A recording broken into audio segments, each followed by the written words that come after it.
Hina blinked in confusion at her daughter's insistence. She had just come home from a long shift at the cafe. Copyright, her feet aching, her apron still smelling faintly of coffee, and now 6-year-old Alina was dragging her toward the door as if the house were on fire. "Where are we going?" Hina asked, trying not to laugh. "To your date," Alina announced proudly. "My what?"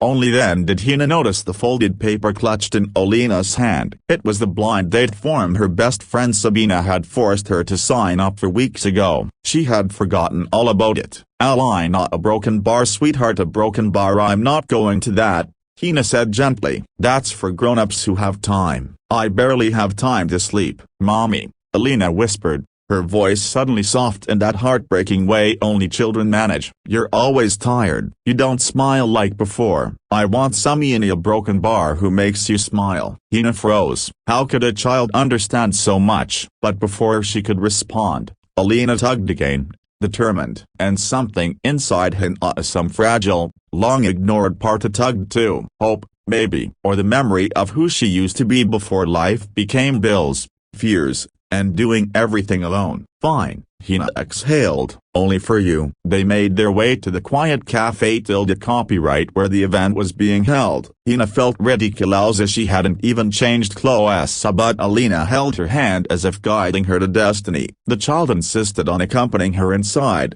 just for a minute, she promised. But the moment the door opened, Alina stopped in her tracks, because someone else had just entered from the other side. A tall man in a crisp white shirt, holding the hand of a little boy about Alina's age. The boy's big eyes lit up immediately when he saw Alina, and Alina stared back as if she recognized something in him. "And the father broken bar." He looked directly at Hina. For a moment, the noise of the cafe. Copyright dissolved. Even her heartbeat slowed, replaced by a feeling she didn't recognize at first, until she realized it was simply a broken bar being seen. The man cleared his throat awkwardly. "Are you a broken bar here for the blind date event too?" Hina nodded, embarrassed. "Kind of dragged into it." The man chuckled. "Same here. I'm Aitan." "I'm Hina." The two children exchanged their own introductions with far less awkwardness. The kids always know what adults forget. Alina whispered, "Mommy, broken bar, he has a kid too." Aitan raised a brow. "Seems we both have tiny matchmakers." The organizer led pairs to tables,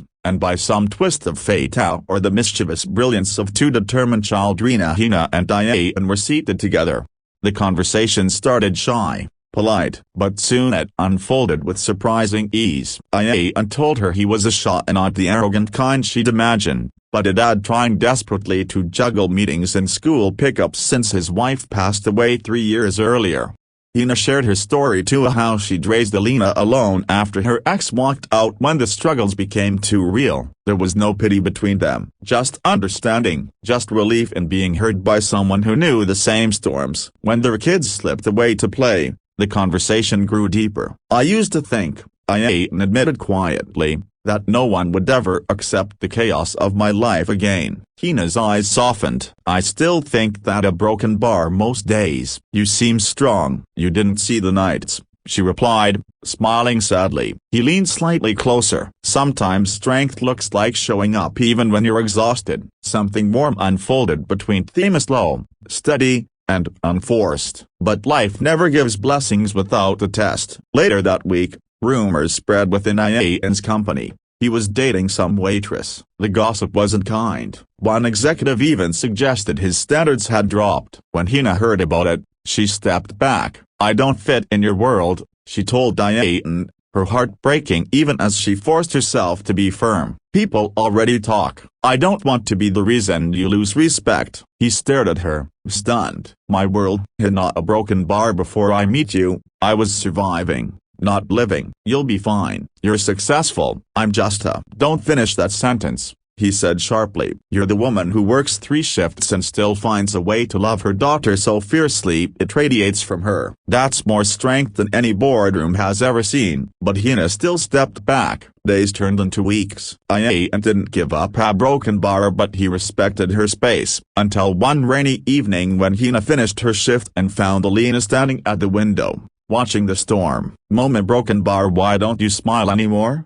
the little girl whispered. You smiled with him. Hina felt something break inside. She had been so scared of being judged, so afraid of laws, that she was losing herself again. Before she could respond, there was a knock at the door. She opened it to find Diane standing there, soaked from the rain, a trembling uncertainty in his eyes. I didn't come to convince you, he said softly. I came to tell you that whatever people say a broken bar, it doesn't matter. My son laughs again because of you too. And dia broken bar, I smile again. That's worth more than pride. Hina's breath caught. Behind him, his little boy stepped forward. Auntie Hina, he said shyly, can we be friends again? And then Olena rushed out, hugging the boy, and suddenly everything felt simple, as if fate was reminding them both. Love doesn't ask for perfection, only courage. Hina lifted her gaze to Ayatan. For the first time in years, she didn't feel tired. She felt chosen, seen. Equal. Come inside, she whispered. The storm outside continued a broken bar, but inside the little house, four hearts found the beginning of something new. Not a fairy tale, something better.